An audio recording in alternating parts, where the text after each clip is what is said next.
Bonsoir et bienvenue dans le Grand JT. Tout de suite, le sommaire. Alors que les indicateurs concernant la santé mentale des jeunes est au plus bas et que le climat scolaire se dégrade, comment repenser l'école pour en faire un lieu agréable? C'est la proposition de notre invité. On en parle avec lui dans la première partie de notre émission. 100 portraits de femmes qui ont su s'affirmer et surtout briller dans des environnements souvent réservés aux hommes. C'est le projet Inspirel. On en discute avec Anne Fournier.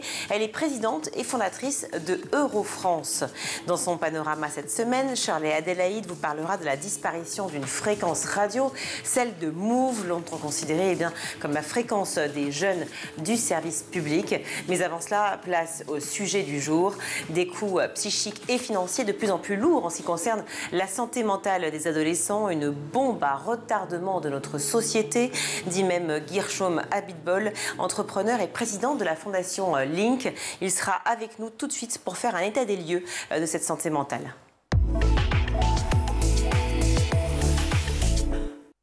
Guillaume Abitbol, bonjour. Bonjour. Merci beaucoup d'être avec nous sur le plateau du Grand JT. Vous êtes entrepreneur et président de la fondation Link.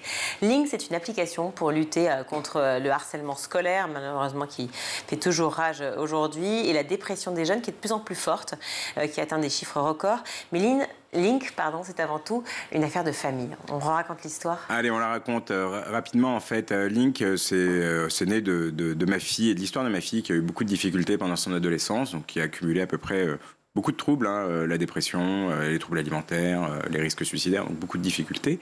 Et puis, quand elle a commencé à aller mieux, elle est venue me voir, et parce qu'elle échange énormément en fait avec sa communauté sur les réseaux. Elle a une très grosse communauté, elle a 2,5 millions de personnes qui la suivent, de jeunes qui la suivent.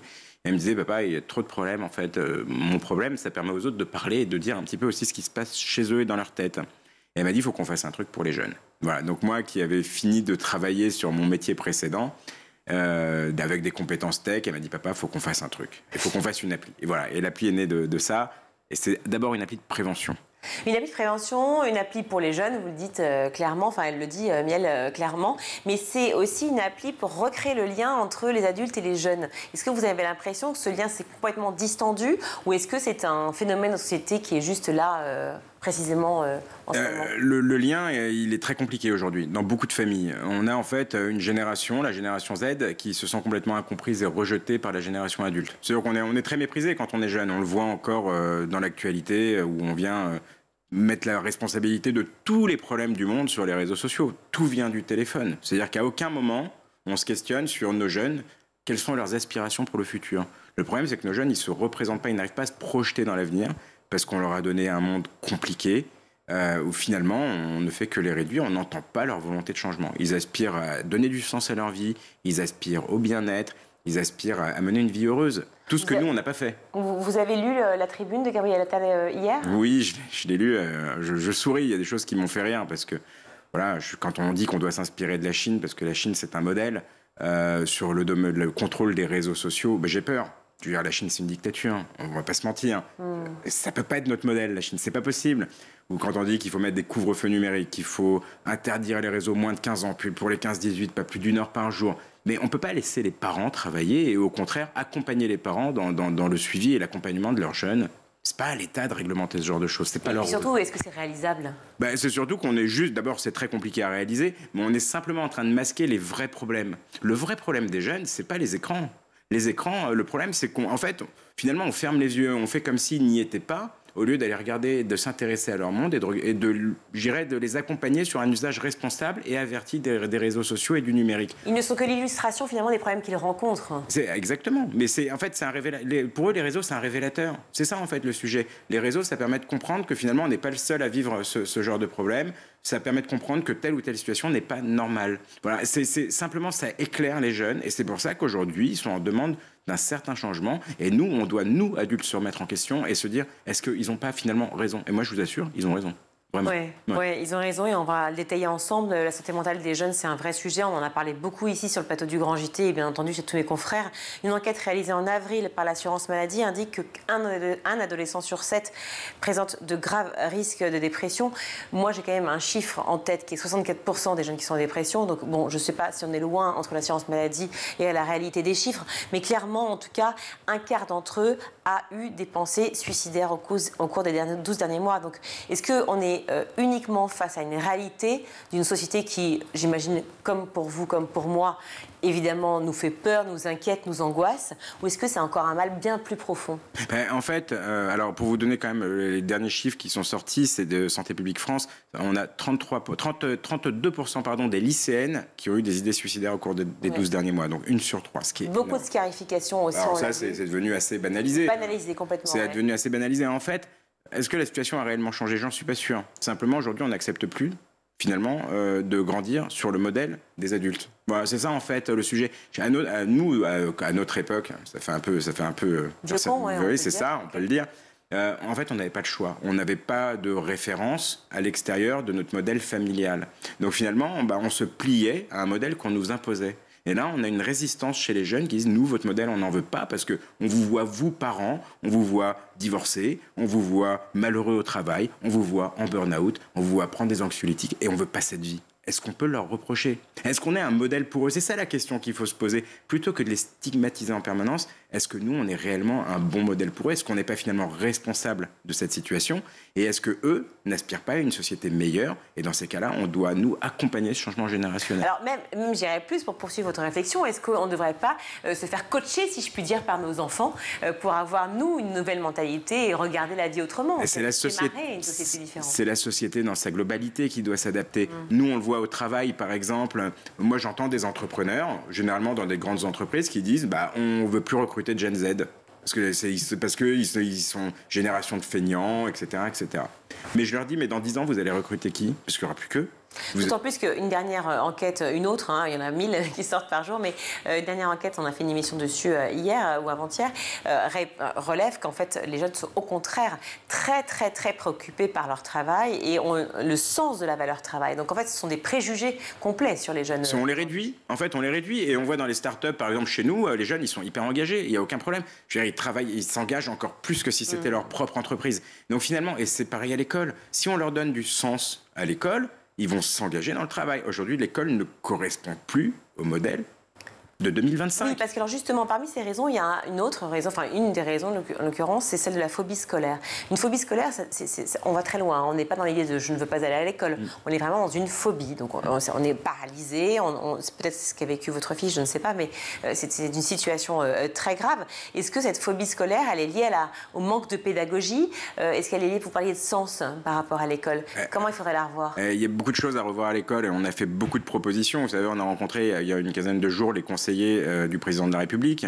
Vous avez été entendu sur cette... On a été entendu. On devait rester 1 heure, on est resté 2h30 en rendez-vous. Et les rendez-vous maintenant vont s'enchaîner avec d'autres avec des ministères, en particulier avec le président de la République normalement.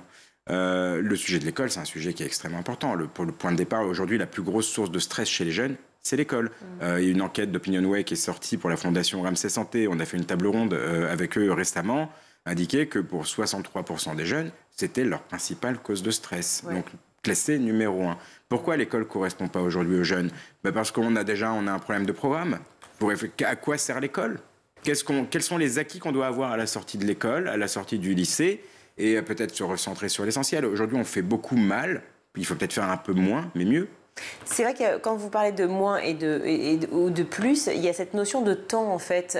Les enfants, les jeunes passent beaucoup plus de temps finalement à l'école qu'à la maison dans une journée. Est-ce qu'il faut repenser cet endroit comme un lieu de vie? Voilà, il faut d'abord repenser l'utilité. À quoi sert l'école? Qu'est-ce qu'on veut y enseigner? Et ensuite, on peut réadapter les rythmes scolaires en intégrant beaucoup plus d'activités, en particulier l'après-midi, d'activités engageantes. Nous, on a proposé un cours d'engagement citoyen. Je pourrais vous détailler ça, mais c'est un petit peu long. Mais on a proposé des activités engageantes qui donnent du sens à l'action des jeunes à l'école. Il faut les réconcilier avec l'école et pour ça, l'école doit évoluer. Ça, c'est primordial. Et vous parlez du rythme scolaire, mais l'école ne s'arrête pas à la sortie de l'école. Ça continue le soir avec les devoirs. Vous savez, le stress, c'est important. On a tous besoin de stress pour avancer. Mais on a besoin de soupapes de décompression. On a besoin de moments où on déconnecte de tout ça. On a proposé 2 mesures d'urgence lors de nos rendez-vous à l'Élysée, sur lesquelles on attend une réponse. On voudrait que ce soit mis en place en mai. La première mesure, c'est le repos santé mentale, sur recommandation d'un médecin ou d'un professionnel de santé mentale, donc un psychologue par exemple, que le jeune puisse avoir 3 demi-journées qu'il puisse prendre librement par mois quand il se sent pas bien. Il dit voilà, sans se justifier, je me sens pas bien, je reste chez moi, je fais autre chose, je me détends, je vais faire du sport, où je fais rien, voilà, où je dors, voilà, tout simplement. Et la deuxième mesure que nous avons proposée, c'est 1 semaine sans devoir par trimestre. À un moment, on lâche la pression, on les laisse respirer, faire autre chose. C'est ça dont ils ont besoin. Ils ont besoin déjà de signaux, qu'on leur montre que le changement est engagé. Alors, la semaine sans devoir, pourquoi pas? Il y aura une autre proposition peut-être à réfléchir, ou du moins c'est la question que je vous pose. Ici, il ne faudrait pas instituer les devoirs finalement faits à l'école, dans le sens où, pour chaque matière, plutôt que c'est les rythmes scolaires, qui durent en général 1 heure, les réduire et peut-être avoir le temps de 20 à 30 ou 15 à 20 minutes de fin pour pouvoir faire ses devoirs à l'école. Et une fois qu'on est sorti de l'école, l'enceinte de l'école, on arrête. Pourquoi des devoirs? Est-ce qu'on a vraiment... Alors c'est aussi la question qu'il faut se poser. On a énormément de pays où on ne donne pas de devoirs. Vous allez dans le système américain, on ne met pas de devoirs aux jeunes. Vous allez dans le système anglais, soit on en met, ils sont optionnels. Mais c'est pas... Pourquoi cette nécessité de continuer le travail après l'école?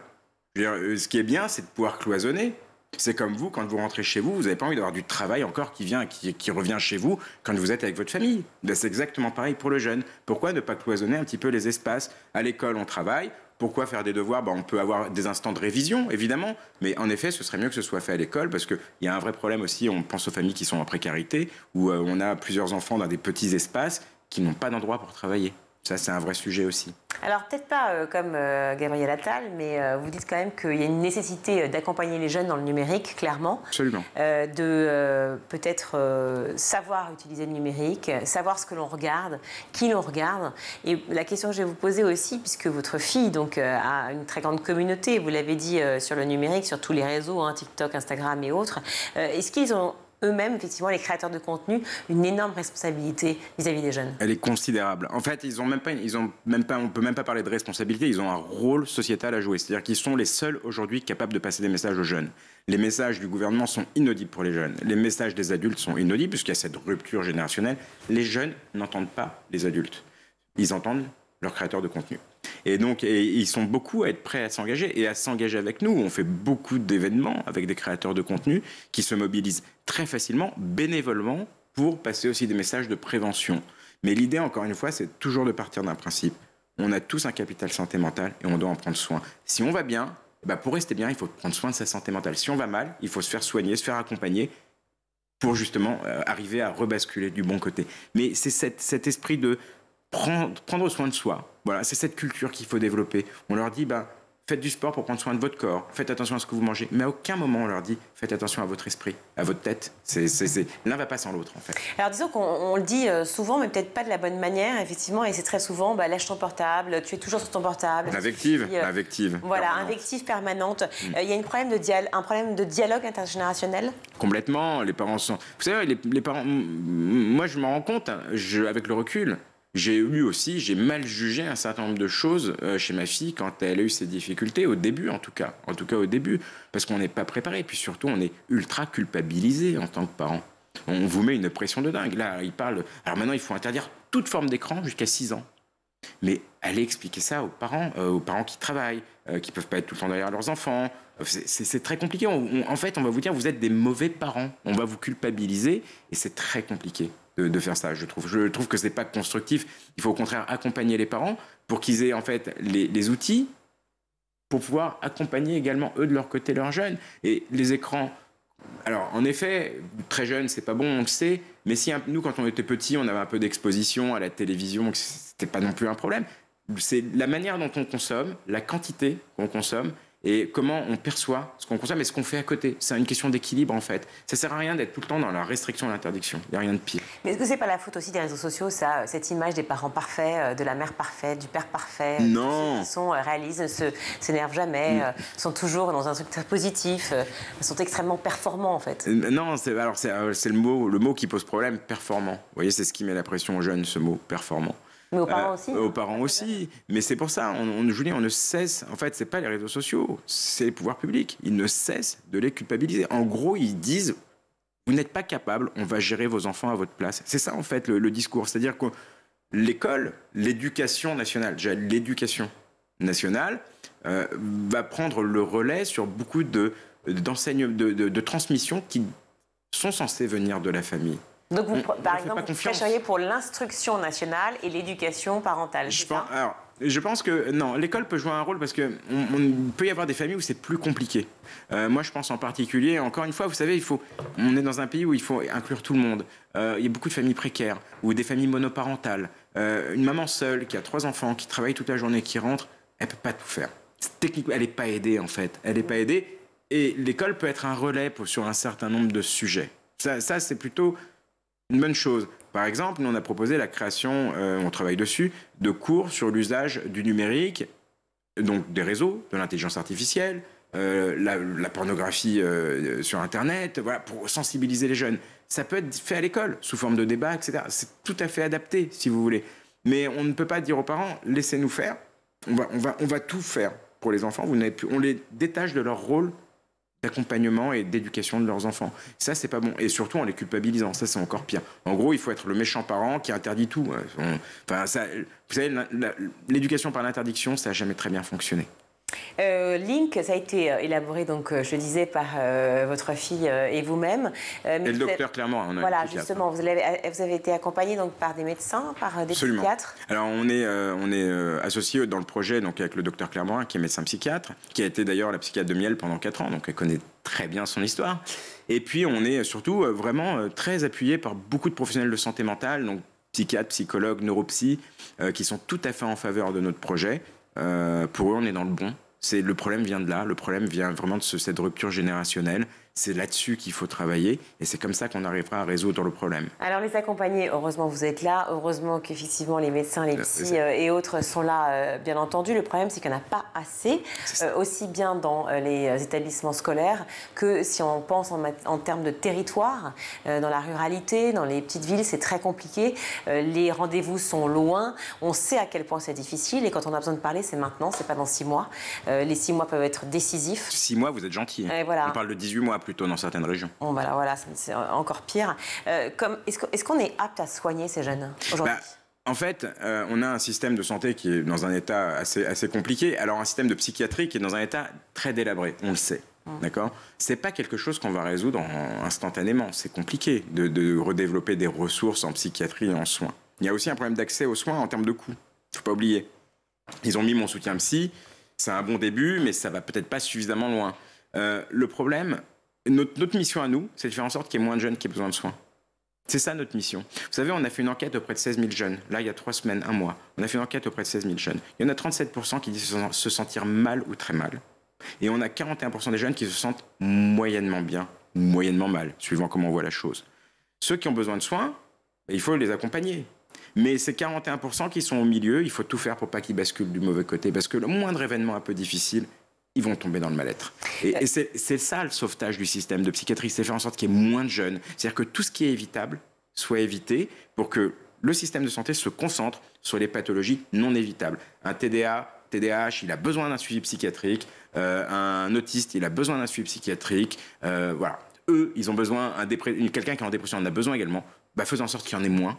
Faisons en sorte qu'il y ait moins de personnes en dépression. Ça peut s'éviter. Par contre, ça permettra de donner plus de ressources aux pathologies, finalement, qu'on ne peut pas éviter.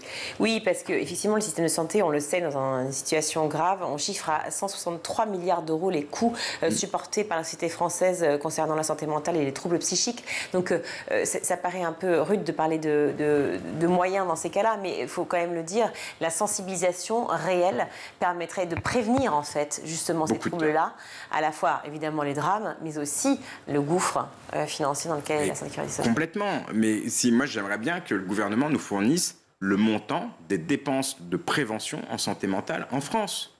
Quand on voit ce que ça coûte, et j'aime bien ce chiffre, un chiffre de 2023, je crois, les 163 milliards. En plus, un chiffre très sérieux, c'est la Fondation fondamentale que je crois qui a établi cette mesure avec la PHP. Oui, mais j'ai bien peur qu'ils soient encore pire maintenant. Et donc 163 milliards, c'est considérable. On est en train de pleurer parce qu'on a 60 milliards de déficit budgétaire. Et à côté de ça, on laisse filer cet argent. Ça coûte très cher et en plus, ça crée beaucoup de drames. Mais le sujet, vous savez, le sujet, il est simple. La prévention, c'est pas quantifiable en termes de résultats. C'est-à-dire que quand on est un politique, on a du mal à valoriser ces actions de prévention puisqu'on fait en sorte que ça n'arrive pas. Ils préfèrent dire, regardez, on a créé 3000 postes de médecins au bout de 2000. Voilà. Ça, pour eux, ça parle. Quand on est devant le public, devant une caméra, ça parle. Mais dans le fond, on ne traite pas le problème de fond. Le problème de fond, c'est la prévention. Le problème de fond, effectivement, c'est la prévention. Vous le faites remarquablement bien avec Link. Vous proposez donc, si j'ai bien compris, à la fois évidemment des vidéos et être concerné par la situation, comprendre réellement ce que veut dire santé mentale, ce que veut dire prévention, sensibilisation. Vous avez plusieurs autres choses, bien entendu, vous proposez, notamment un journal intime, parce qu'il s'agit aussi de pouvoir parler, pouvoir se lâcher, raconter, dire. Ça fait du bien. On exprimer ses émotions. Souvent, ces jeunes, ils n'ont personne à qui parler. D'ailleurs, ils nous écrivent souvent. Ils nous racontent leurs histoires. Et ils nous disent, mais j'attends pas de retour. En fait, j'ai juste besoin que vous sachiez, que vous connaissiez mon histoire. Et ça fait du bien d'exprimer ce qu'on ressent. On peut l'exprimer par l'art, on peut l'exprimer par l'écriture. Et tout ça, ça leur fait beaucoup de bien. Et puis un petit kit quand même que vous développez de gestion de crise. C'est ça. C'est important, on s'entraîne. Mais on s'entraîne quand on va bien. C'est comme le lien. Le lien, on le crée. On n'attend pas que son enfant soit en dépression pour créer du lien. Le lien, on le crée, on l'entretient, on le maintient. Comme ça, quand le jeune commence à se sentir pas bien, il va naturellement aller chercher de la ressource auprès des adultes qu'il a autour de lui. Tout ça, c'est de la En fait, vous êtes entraîné, vous savez exactement comment réagir en cas de moments difficiles. Vous avez tous vos outils. Et puis, vous vous dites, tiens, je me sens pas bien. Alors la première fois, on va peut-être pas y arriver. La deuxième fois non plus. Mais au fur et à mesure, on va commencer à développer des réflexes. On va sentir une crise monter. On va sentir qu'on commence à pas être bien. Puis là, on va appeler la bonne personne. On va appeler un numéro d'écoute. Où on va où on va regarder des photos qui nous font du bien, écouter une playlist. Toutes ces choses-là sont proposées en fait dans le kit de secours. Voilà. Donc d'accord, donc je me connecte sur Link, je crée mon profil, j'ai énormément de ressources, je peux échanger avec une communauté aussi, j'imagine. Alors non, et c'est volontaire. Les jeunes qui parlent entre eux, c'est trop compliqué à modérer. Et puis des jeunes qui vont communauté de médecins, d'écoutants. C'est dans les propositions qu'on a fait à l'Élysée. On voudrait mettre en place une plateforme d'écoute dans l'application, puisque les jeunes plébiscitent notre application comme un canal de confiance. Et ça, c'est très important. Et donc, avoir des écoutants qui sont en lien avec le 3018, donc lutte contre le harcèlement, et le 3114, prévention suicide, de manière à ce qu'ils puissent rerouter les personnes qui présentent des signes, je dirais, alarmants sur ces domaines-là, mais au moins qu'ils aient quelqu'un à qui ils puissent parler. C'est mieux qu'une IA. Alors, l'IA, c'est pas mal. Mais ça, c'est mieux. Non, mais l'humain, c'est mieux. Merci beaucoup. Oui. Juste une dernière chose. Une des propositions phares qu'on a faites, c'est d'intégrer le bien-être à l'école. C'est de positionner le bien-être au cœur du dispositif éducatif. Donc, on crée et on est en train de créer aujourd'hui des baromètres sur la qualité de vie à l'école. On veut que les jeunes, les parents, le personnel éducatif évaluent la qualité de vie à l'école. Dès que vous avez les résultats, vous nous en parlez. Mais ce sera public. On veut que chaque établissement rende ça public. Vous viendrez nous en parler avant que ce soit public, d'accord? Tout à fait. Merci beaucoup, Guerchem Abid, d'être venu sur le plateau. Entrepreneur et président de la Fondation Link. Merci, on embrasse votre fille Miel. Merci. On marque une courte pause, on se retrouve.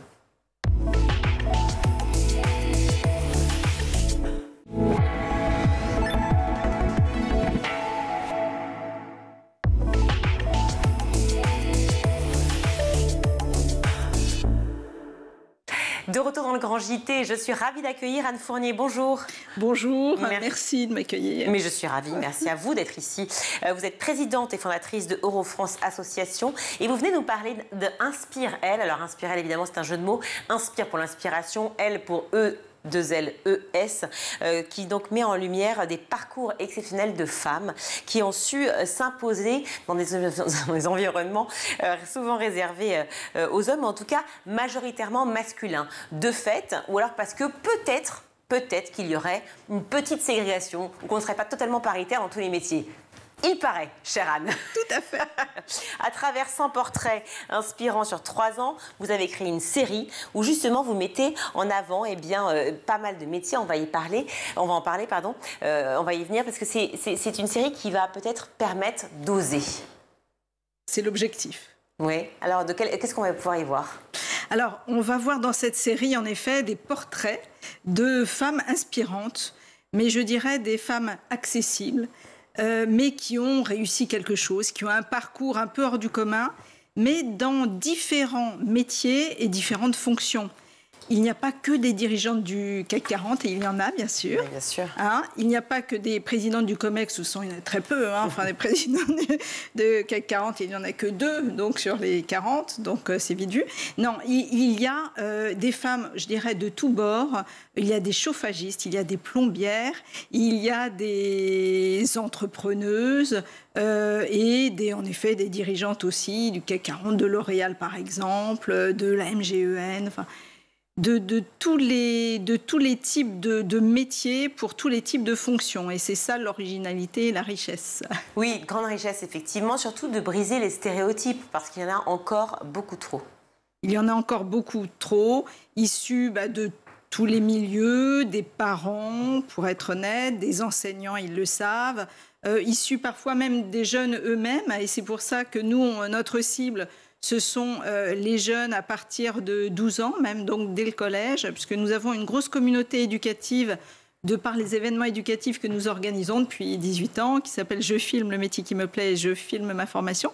Donc, et c'est cette communauté éducative qui nous a dit, qui nous a fait part qu'il y avait un vrai sujet, peut-être de plus en plus prégnant, à notre grande surprise, depuis à peu près 1 an. Ils nous ont alertés depuis 1 an. Et pourquoi depuis 1 an, à votre avis ? Alors, ils nous ont remonté cela depuis 1 an, mais c'est à noter que, en effet, les filles se valoriseraient de moins en moins, se projetteraient dans les métiers de moins en moins. Alors, peut-être qu'on peut mettre en regard quelques événements comme... par exemple, ce qu'on voit sur les réseaux sociaux aux États-Unis, c'est quand même étonnant. Il y a des. Oui, j'allais vous parler du conservatisme, effectivement, et bien absolument. L'avènement de Trump et de toutes les prises de parole et mesures qui ont été dites, mais surtout cet élan conservateur qu'on a vu aux États-Unis, mais aussi dans beaucoup de pays du monde, et notamment en France, qui revient. Absolument. Et vous voyez, il y a un site qui s'appelle, alors plutôt aux États-Unis, mais il y a un mouvement un peu similaire en France qui s'appelle Stay at Home Girlfriend, qui promeut, qui donne une image de la femme, de la fille extrêmement conservatrice, traditionnelle, qui reste à la maison. Et quand on dit traditionnelle, d'ailleurs, c'est même pesant comme terme, parce que finalement, on aurait l'impression que ce serait une tradition de laisser, que ce serait finalement quelque part bien vu et bien pensant de le faire. C'est un retour en arrière, clairement. Avec des femmes qui n'ont aucune ambition professionnelle. En revanche, l'ambition, c'est de rester à la maison. Et qui n'ont aucune ambition parce que peut-être qu'elles ne peuvent pas espérer en avoir. Parce qu'on se doute bien, je voulais préciser. Bien sûr. Mais d'ailleurs, je voudrais en effet revenir là-dessus, parce que souvent on dit « Oh, les filles osent moins, etc. » Mais il ne s'agit pas de les culpabiliser. Et ça me gêne toujours quand on culpabilise les filles à ce sujet-là. C'est peut-être que la société ne leur fait pas suffisamment de place. Oui. Et on peut le voir à différents égards. Regardez les écoles d'ingénieurs, par exemple. Et on manque d'ingénieurs en France. Dans les écoles d'ingénieurs, il n'y a encore que 28% de femmes. C'est un taux qui est très, très linéaire et même qui diminue. Par exemple, un exemple Polytechnique, c'est une école parmi tant d'autres, mais quand même, on passe de 21% à 16% là, pour la rentrée qui s'est produite en septembre-octobre. Donc, vous voyez, il y a même un recul. Et donc, il y a des signaux, il y a peut-être des signaux un peu silencieux, mais il nous semble que ces signaux sont à prendre en compte. Oui, bien sûr, à prendre en compte et surtout à sensibiliser, sensibiliser le public, sensibiliser ces jeunes filles, donc aussi, évidemment, pour plus tard se sentir à la fois légitimes pour faire ces études-là et pour porter des métiers assez différents. Vous l'avez dit, c'est très éclectique, cette série vidéo que vous proposez, qu'on va pouvoir retrouver sur une plateforme. Alors, bien sûr, alors en fait, l'originalité également sur la forme cette fois-ci, c'est que les vidéos sont disponibles dans 17 formats différents en fonction du média. C'est-à-dire que TikTok, on aura des vidéos de quelques secondes. Oui. Ce sont les mêmes portraits, mais évidemment complètement raccourcis. Sur YouTube, des formats beaucoup plus longs, puisque maintenant, c'est plutôt 30-40 minutes. Nous, on a une plateforme d'aide à l'orientation qui s'appelle Parcours Métier, qui compte plus d'1 million de visites par mois. Et là, on aura des formats pédagogiques de 10-12 minutes. Donc, on va retrouver Inspirel, en effet, sur les réseaux sociaux et l'éducation, donc les collèges, les lycées, l'enseignement supérieur. Est-ce que vous avez en tête les métiers qui souffrent encore, justement, de ce préjugé classique du type « ce n'est pas fait pour les femmes » ? Oui, bien sûr. Justement, donc c'est ce que nous avons fait. Donc, par exemple, le métier de... Par exemple, chauffagiste. En Île-de-France, il n'y a que trois femmes qui sont plombières, chauffagistes. Et justement, Amélie, puisqu'elle s'appelle Amélie, nous racontait que maintenant, elle s'y est faite, mais au début, c'était très difficile, parce qu'on lui disait « Mais non, c'est pas vous qu'on attend, on attend un homme, voilà ». Donc, c'était assez compliqué. On a également eu une femme extraordinaire qui est dans le groupe ADP, qui est... C'est l'aéroport de Paris. Et voilà, exactement, le groupe aéroport de Paris, et qui est responsable de toute la maintenance Et elle est arrivée en France à l'âge de 16 ans, elle ne parlait pas français. Et dans sa famille, les femmes n'avaient pas forcément de métier et de carrière. Et au contraire, justement, elle s'était confinée à la maison. Et elle a appris le français, surtout en faisant l'effort de ne jamais avoir d'accent. C'est très, très émouvant à entendre. Et maintenant, elle a un job, en effet, très, très intéressant où eh bien, elle parraine d'ailleurs, elle gère des hommes avec beaucoup de succès et de volonté et je dirais de charme. Et ce qui est très intéressant, c'est que toutes ces femmes qu'on a interviewées restent femmes, même si elles sont des métiers d'hommes dans un milieu assez masculin. Et ça, c'est une vraie force. Oui, c'est une vraie force, mais à la limite, elle pourrait ne pas le rester, ce serait pas gênant, du moment qu'il n'y ait pas justement de problème de genre. L'école a forcément un rôle à jouer très important dans cette déconstruction des stéréotypes. Est-ce que vous avez l'impression qu'elle remplit ce rôle? La preuve que peut-être pas complètement. Maintenant, c'est très compliqué. Hein. L'école, en plus, est en train de changer. Mais en revanche, l'école, si vous voulez, est en train de muter, puisque maintenant, il y a des vrais programmes de découverte des métiers dans lesquels, justement, ce type de programme est regardé. Nous, on fait, par exemple, des concours vidéo pour que les jeunes découvrent les métiers. Et il y a à peu près 100 000 jeunes par an qui participent à travers, en effet, l'éducation nationale. Donc, l'éducation nationale fait des efforts, mais en effet, le chantier est quand même immense. On pourrait peut-être rappeler, pour ceux qui l'ignorent ou pour qui c'est un peu abscon, l'idée qu'effectivement, avoir une parité ou en tout cas faire venir des femmes dans un métier qui est trop masculin peut amener énormément de choses positives, en dehors du fait tout simplement de faire travailler les femmes et d'espérer une parité, peut amener des choses très positives pour la réussite tout simplement de la société. Oui, oui, il y a même des études en ce sens. Hein. Il y a une étude assez connue, McKinsey, qui démontre qu'en effet, les entreprises dans lesquelles il y a beaucoup de femmes à des postes de direction et pas seulement, ces entreprises ont de meilleurs résultats financiers. Il y a eu des quotas qui ont été imposés avec la loi Rixain. Est-ce que ça a changé quelque chose ? Je ne peux pas le dire, mais moi concrètement sur le terrain, quand je regarde les jeunes, quand je regarde les jeunes filles, eh bien, on s'aperçoit qu'il y a vraiment encore du chemin à faire et elles ont besoin de modèles pour s'identifier. Alors parlons de ces modèles, justement, j'en ai quelques-uns sous les yeux parce que j'ai un super édito communiqué de presse qui a été fait pour Inspire Elle. Briser les stéréotypes, on le sait, vous avez parlé de cette jeune fille Amélie qui est chauffagiste. J'imagine qu'il y en a plein d'autres. On pense à des métiers qui sont très masculins, mais il y a des métiers tout simplement où finalement les femmes se sentent peut-être moins attirées ou ont l'impression que c'est moins fait pour elles, parce que ça peut exister aussi cette idée-là. Vous parlez des femmes de l'ingénierie et des études comme Polytechnique ou autres ou Centrale. Pourquoi peut-être les femmes se sentent soit moins faites pour cela ou moins appelées? Il y a sans doute un phénomène d'autocensure et un phénomène de société qui fait que, en effet, les femmes sont moins appelées dans ces fonctions, dans ces métiers. Mais par exemple, vous voyez, j'ai une anecdote, mais une femme que nous avons interviewée, donc maintenant qui est directrice générale de L'Oréal, du groupe L'Oréal, oui. Elle nous disait qu'à l'âge de 31 ans, elle a dirigé une usine, donc à L'Oréal, une grande usine de shampoing, etc. Et quand elle a pris la direction de cette usine, eh bien, le jour même, le matin, il y avait en fait une grève de toutes les salariés qui disaient qu'ils refusaient de venir et de continuer à travailler parce qu'elle était une femme. Et ce qui est très intéressant, c'est que, oui. Quand même. C'est violent. C'est violent. Il y a 20 ans. Il y a 20 ans. Donc c'était clairement assumé. Ah, c'était clairement assumé. Oui, d'accord. C'est violent, hein. Oui, ce qui est très, très intéressant, c'est que, et justement, c'est ce que nous voulons dans cette série, c'est qu'elle donne des clés. Elle nous dit comment elle a réagi. Qu'est-ce qu'elle a répondu. Et voilà, donc c'est plutôt à elle de répondre, il faut regarder la vidéo, mais en gros, elle dit, écoutez, ces propos existent, je ne veux pas les entendre. Maintenant, je vous propose une chose, vous me laissez 6 mois et on se refait un point dans 6 mois. Et c'est très bien passé. C'est Barbara Lavernos, c'est ça? Barbara Lavernos. Exactement. On a parlé de Hélène Darroze aussi, parce que c'est la marraine de Inspire Elle. Hélène Darroze, grande chef de ZFE. On adore sa cuisine, sa passion, son audace aussi.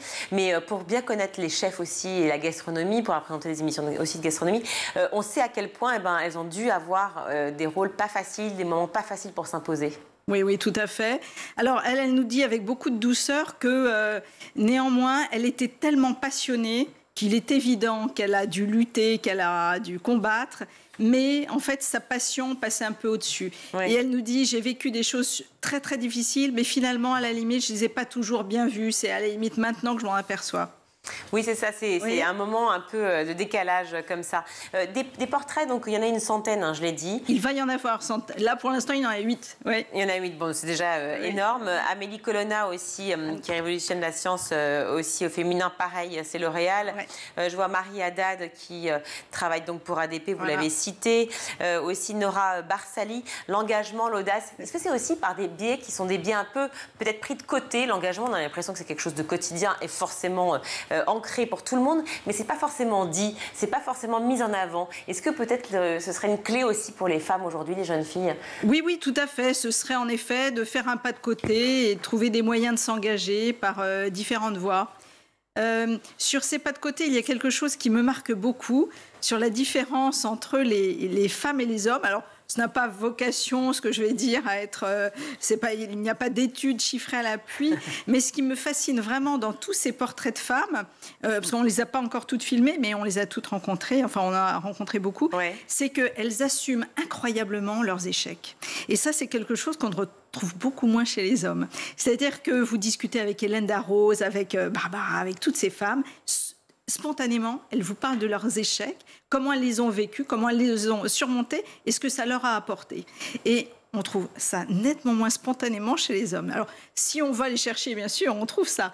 Mais je trouve que les femmes ont une fraîcheur, une franchise qui est touchante et qui vraiment est à noter. Elles ont l'intelligence de le prendre comme un atout pour pouvoir mieux rebondir à nouveau. Merci mille fois Anne Fournier d'être venue sur le plateau du Grand JT nous parler de cette série Inspirelle, une série de portraits, 8 pour l'instant, une centaine à venir et peut-être encore plein d'autres. On l'espère, ça voudrait dire que les femmes vont parler, vont s'exprimer sur le sujet et surtout prennent des postes à pouvoir, des postes qu'elles aiment. Merci à vous, vous êtes également présidente et fondatrice de Eurofrance Association. Merci. Merci infiniment. On va tout de suite retrouver Shirley pour sa chronique. C'est la fin d'une histoire d'amour pour Move. La radio des jeunes de Radio France va quitter la bande FM pour devenir 100% numérique. Annonce de Sybille Veil, la présidente de Radio France. C'était en début de semaine. Alors, qu'est-ce que ça dit de Move et de la radio aujourd'hui? Shirley, les jeunes et la radio, terminé?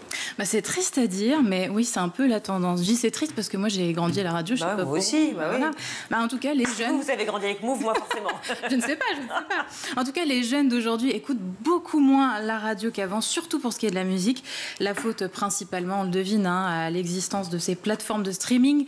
Comme le rappelait d'ailleurs Sybille Veil ce lundi, chez les 15-24 ans, c'est 9% de l'écoute de musique qui se fait à la radio contre plus de 80% en streaming audio ou vidéo.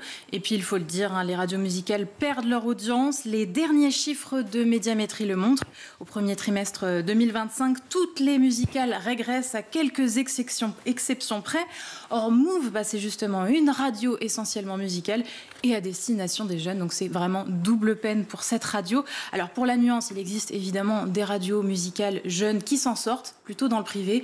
Pour la concurrente du secteur public, Move, c'est beaucoup plus difficile. Moins d'1% d'audience cumulée versus 7,5% pour Énergie, par exemple, ou 5,6% pour Skyrock. Et ce n'est pas nouveau. Move a presque toujours eu à batailler pour booster son audience depuis ses débuts. Alors, refaisons peut-être l'histoire, si vous le voulez bien. Comment tout a commencé pour Move? Alors, il faut remonter à il y a près de 30 ans. À l'origine, c'est une idée de Michel Boyon, président de Radio France à l'époque, à sa nomination en 1995. Il décide de créer un programme à destination des jeunes face au vieillissement des stations publiques, des audiences des stations publiques. Il veut créer une sorte de France Inter pour les jeunes. C'est ainsi que le Move est né. Oui, le Move, parce que c'est comme ça qu'elle s'est appelée au début. Elle est lancée donc le 17 juin 1997. Elle a été imaginée entre autres par Joël Ponce, Olivier Nanto, Marc Garcia et Gilles Carretero.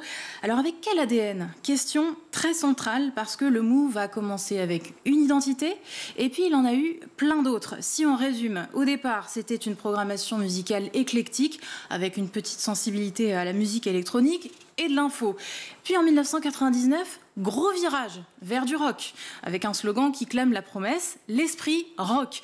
À l'approche de 2010, moins de musique, puis à nouveau plus de musique. Avant le grand tournant de 2015, le Move devient simplement Move et diffuse patatras, du rap et du hip-hop. Non, comment ça, patatras? Non, patatras, j'aime beaucoup le rap et le hip-hop, mais je veux dire, passer du rock au hip-hop, c'est quand même le grand écart. Ce qui est resté aujourd'hui, d'ailleurs, le rap, le hip-hop, même s'il y a beaucoup moins d'émissions et beaucoup plus de musique, avec tout de même 2 rendez-vous d'information à destination des jeunes. La matinale, on n'est pas fatigué, et le magazine 15 le soir, c'est 15 minutes pour faire le tour de l'actualité. Voilà, quand même, malgré tous ces changements, il y a eu des programmes phares. Est-ce qu'on peut en citer un ou deux? Évidemment, il y en a eu plusieurs qui reflètent d'ailleurs différentes manières de s'adresser aux jeunes. Les filles du Move, émission culte diffusée entre les années 2004 et 2008, émission de libre antenne du soir, animée par Émilie Mazoyer. Elle était top, Émilie, en plus. Par des filles et pour des garçons aussi. Les sujets étaient très variés. Ça pouvait parler de chagrin d'amour, de problèmes divers au bahut. L'idée, c'était de se démarquer un petit peu, comme l'expliquait Émilie Mazoyer dans une interview accordée au magazine Mademoiselle.com en 2017. Alors elle disait: on s'est rendu compte que dans les libres antennes qui existaient avant qu'on arrive, il n'y avait pas de filles, ou alors quand il y en avait une, c'était la bimbo de service ou la plante verte, et tous les thèmes étaient abordés d'un point de vue masculin. J'ai rien contre le point de vue masculin, mais c'était pour apporter une alternative. Et ça a marché. Ah oui, ça a marché du tonnerre. Beaucoup de gens aujourd'hui se souviennent de cette émission. Autre émission culte Virginie, le Move Rap Club. Alors ça, c'était beaucoup plus tard avec Pascal Sefranc. On se met un peu dans l'ambiance, Virginie ? Mais bien sûr. Alors, c'est parti. 20-0-0, vous êtes sur Move. Bienvenue à vous, c'est Move Rap Club. Hip-Hop Nation. Yeah. Pascal Sefranc. Bonsoir, salut ma pote, salut mon pote, c'est parti pour Move Rap Fucking Club. Et ce soir, comme tous les soirs, et surtout comme tous les vendredis soirs, on est en mode MRC énervé. Et avec moi pour m'accompagner, the one and only DJ First Man. Mais oui. Bon, ça déménage. Dans le genre rap, Move, c'est aussi, bien sûr, les interventions de Mehdi Maizi, spécialiste du genre. Aujourd'hui, il travaille chez Apple. Et puis, il y a les projets ambitieux comme le hip-hop symphonique, une série de concerts où un orchestre symphonique interprète du rap en live. C'est une coproduction entre le Move maintenant, et Adami. Ça aussi, c'est un très beau souvenir. Voilà donc quelques personnalités, projets, émissions qui ont fait les belles heures de Move. Mais bon, c'est une page qui se tourne dans un contexte de réduction des budgets de l'audiovisuel public. Move continuera d'émettre sur la FM jusqu'à la fin de cet été avant de passer en septembre en 100% numérique sans animateur. Donc. Et est-ce que pour autant cela veut dire que Radio France laisse tomber les jeunes ? Mais en tout cas, il n'y a plus de radio sur ce créneau-là des jeunes et c'est assez dommage à un moment où quand même les jeunes ont plus besoin que jamais d'avoir accès à une information fiable et vérifiée. Mais une radio publique pour les enfants est en préparation, Virginie. C'est l'autre annonce de la semaine, annonce de la présidente de Radio France, une nouvelle radio qui rassemblera en fait tous les contenus déjà produits par les équipes en place et qui sont diffusés sur les stations, les différentes stations de Radio France. Cette radio sera diffusée sur le DAB+, donc la radio numérique terrestre. Merci beaucoup, Shirley. Merci. On va se retrouver le meilleur de School TV avec le Zap. En 2015, l'Apple Watch était considéré comme un vrai pari risqué, autant qu'une révolution. On n'avait jamais vraiment vu ça à l'époque. Et ce pari risqué, est-ce qu'aujourd'hui, il est devenu, selon vous, un succès mondial ? Alors, je pense que on va pouvoir tout de suite évacuer cette question-là. Oui, ça a été un succès et c'était en 2015 effectivement un petit peu le bébé de Tim Cook qui, quelques années auparavant, avait repris la tête de l'entreprise à la suite de Steve Jobs. Il voyait cette Apple Watch comme le prochain chapitre de l'histoire d'Apple et je crois que pour le coup, il a été assez visionnaire, même si effectivement au début, le projet a été quand même un petit peu décrié puisque je crois que le projet n'était pas encore très bien ficelé. C'était, si vous voulez, un petit peu à mi-chemin entre le fitness et la mode, cette Apple Watch. Et ça se présentait notamment par la gamme de prix qui pouvait aller donc de 399 € jusqu'à 18 000 € pour une édition en or 18 carats qui en faisait clairement un produit de luxe. Ah oui. Et donc, déjà, donc, le positionnement était un petit peu flou.